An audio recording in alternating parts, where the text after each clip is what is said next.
এই মেয়েটি সবসময় বসের খারাপ ব্যবহার সহ্য করত, কারণ সে অন্ধ ছিল আর আপন বলতে কেউ ছিল না। একদিন দারোয়ানের সাথে মজা করতে গিয়ে সে বুঝতে পারে এটা সেই পুরনো দারোয়ান না। তখন নতুন দারোয়ান মার্সেলিনো বলে আগের বৃদ্ধ লোকটি অবসর নিয়ে চলে গেছে। এটা শুনে জুয়াং কষ্ট পেয়ে বাইরে চলে আসে, কারণ সেই বৃদ্ধই তার একমাত্র কথা বলার সঙ্গী ছিল।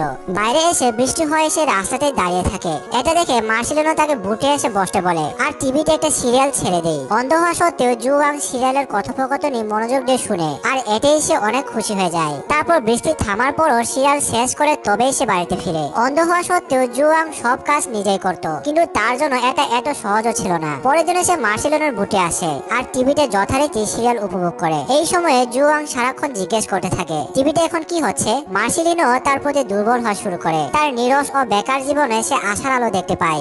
একদিন যথারীতি টিভিতে সিরিয়াল দেখে জুয়াং ফিরে যাচ্ছিল, তখন হঠাৎ একটা গাড়ি এসে জুয়াংকে ধাক্কা দিয়ে চলে যায়। ভাগ্যের জোরে সে একটুর জন্য বেঁচে যায়। তখন মার্সেলিনো তাকে হসপিটালে নিয়ে চিকিৎসা করায় আর পিঠে করে বাড়িতে নিয়ে আসে। তখন মার্সেলিনো জুয়াং এর বাড়িতে জলাবদ্ধতা লক্ষ্য করে আর হাঁটিয়ে হাঁটিয়ে জুয়াং এর একটি ইনারওয়ের পায়, যেটা পানি যাওয়ার গর্ত আটকে রেখেছিল। লজ্জা পেলেও জুয়াং এই ঘটনায় মজা পায় আর সে ধন্যবাদ স্বরূপ মার্সেলিনোকে একটি কনসার্টের টিকিট দেয়। সে বলে তার আগে কোনো বন্ধু ছিল না, কিন্তু এখন আছে, তাই সে নিশ্চিন্তে কনসার্টে যেতে পারে। কনসার্ট উপভোগ করার পর তারা যখন ডিনার করছিল, তখন জুয়াং তার অতীতের ব্যাপারে বলে আগে সে একজন সুস্থ মানুষ ছিল, কিন্তু একটা অ্যাক্সিডেন্টের পর সে তার দৃষ্টিশক্তি হারিয়ে ফেলেছে, আর সাথে তার পরিবারকেও। এরপর জুয়াং মার্সেলিনোকে তার অতীতের ব্যাপারে জিজ্ঞেস করে, কিন্তু মার্সেলিনো হঠাৎ করে রেগে যায় আর সে জুয়াংকে অকারণে অপমান করে ফেলে। এই ঘটনায় জুয়াংও কষ্ট পেয়ে সেখানে চলে আসে। মার্সেলিনো এমনটি করেছিল কারণ সে আগে প্রফেশনাল বক্সার ছিল, কিন্তু একদিন রাতে মদ্যপ হয়ে গাড়ি চালানোর সময় সে একটি গাড়ির সাথে অ্যাক্সিডেন্ট করে ফেলে, আর এই ঘটনায় একটা পুরো পরিবার মারা গিয়েছিল। তাই সে বক্সিং ছেড়ে দিয়ে পানি ডেলিভারির কাজ করছিল,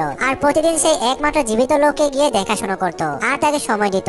আস্তে আস্তে লোকটিও তাকে ক্ষমা করে দেয় আর তারা অনেক ভালো বন্ধু হয়ে যায়। ঘটনা বর্তমানে ফিরে আসে। মার্সেলিনো জুয়াং এর পিছন পিছন দৌড়ে গিয়ে তার কাছে ক্ষমা চায়, আর সে বলে যে তার অতীত এমন খারাপ যে সে এটা কাউকে বলতে চায় না, কিন্তু জুয়াং তার মুখের উপরে দরজা বন্ধ করে দেয়। পরের দিন জুয়াংকে বস তার অফিসে দেখে একটা উপহার ধরিয়ে দেয় আর তার সাথে অসৎ আচরণ করা শুরু করে। এটা দেখে জুয়াং পালিয়ে আসে। তবে সে আজকে প্রতিদিনের মতো মার্সেলিনোর বুটে না গিয়ে সরাসরি বাসায় চলে যায়। এটা দেখে মার্সেলিনো আশ্চর্য হয়। সে ভাবে গতকালের ঘটনার জন্য মনে হয় জুয়াং এখনো রেগে আছে। জুয়াং যখন বাসায় ফিরে তখন তার সেন্স হয় তার পিছনে কেউ দাঁড়িয়ে আছে। তখনই তার বস তাকে জোর করে রুমের ভিতরে নিয়ে যায় আর জোর জবরদস্তি শুরু করে। তখনই ভাগ্যক্রমে মার্সেলিনো সেখানে চলে আসে আর সে তখন বসকে মেরে সেখান থেকে ভাগিয়ে দেয়। তবে জুয়াং এই ঘটনায় প্রচন্ড শোকে চলে গেছিল।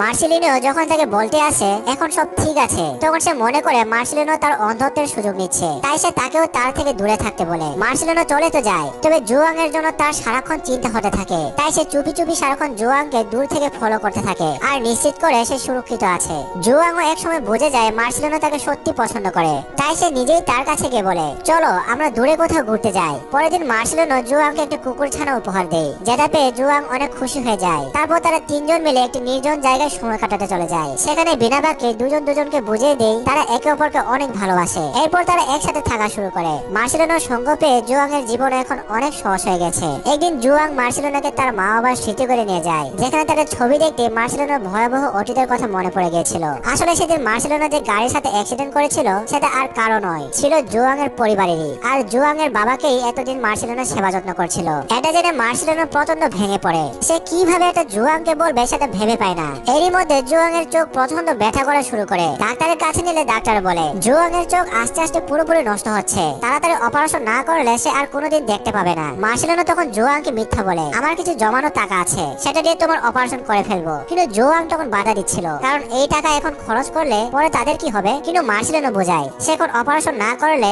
মার্সেলিনোকে আর তার বাচ্চাদের আর দেখতে পাবে না। তাই জুয়াংও রাজি হয়ে যায়। তবে মার্সেলিনোর কাছে এক টাকাও ছিল না। সে অপারেশনের টাকা জোগাড় করতে চলে যায় তার পুরনো বসের কাছে। তার বস তাকে টাকা তো দেয়, তবে বিনিময়ে তাকে লড়তে হবে ভয়ানক এক আন্ডারগ্রাউন্ড বক্সিং ম্যাচে, যেখানে লড়াই ততক্ষণ চলে যতক্ষণ না একজন বক্সার মরে যাবে। এরপর অপারেশনের টাকা জমা দিয়ে মার্সেলিনো চলে যায় থাইল্যান্ডে। সেখানে তার মুখোমুখি হয় এক ভয়ঙ্কর বক্সারের সাথে। সবাই ভাবছিল সে হেরে যাবে, কিন্তু শেষ ম্যাচ সেই জিতে যায়। তাই ম্যাচ শেষে যারা তার বিরুদ্ধে বাজি লাগিয়েছিল তারা তাকে আক্রমণ করে আর তাকে চাকু মেরে সব নিয়ে পালিয়ে যায়, যেখানে ছিল তার বসের মূল্যবান ডায়মন্ড।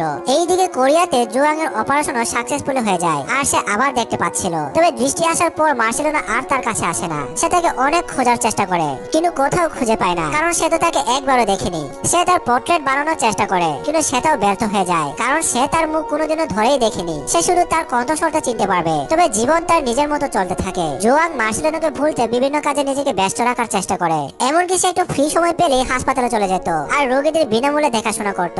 দুর্ভাগ্য কিংবা ভাগ্যক্রমে মার্সেলিনোর সাথেও তার অনেকবার দেখা হয়। সে তার শরীর মেসেজ করে দেয়, তবে মার্সেলিনো একটা কথাও বলে না, কারণ কথা বললে জোয়াং তাকে চিনে ফেলবে। সে এখন পুরোপুরি বিকলাঙ্গ, তাই জোয়াং এর সামনে গিয়ে সে নিজেকে তার বোঝা বানাতে চায় না।